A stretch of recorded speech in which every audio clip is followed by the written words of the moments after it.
चलो चलो विजयगढ़, चलो चलो चलो भाग।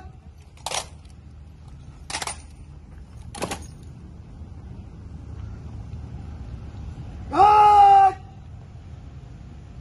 पीछा मत करोगे, नीचे भाग।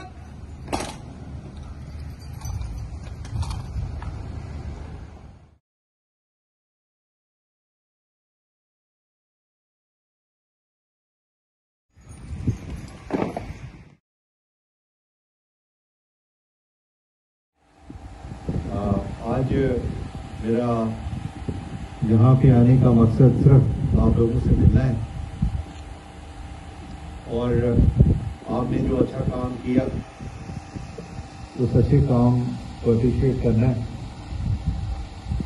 ये अल्लाह ताला की मेहरबानी है और ये आप लोगों की बहादुरी है कि आपने अपने कलीग दोस्त जो कराची पुलिस ऑफिस में काम करते थे उनको मेहनत से बहादुरी से अपने प्रोफेशनल एटीट्यूड और रिस्पांस से आपने उनको रेस्क्यू कराया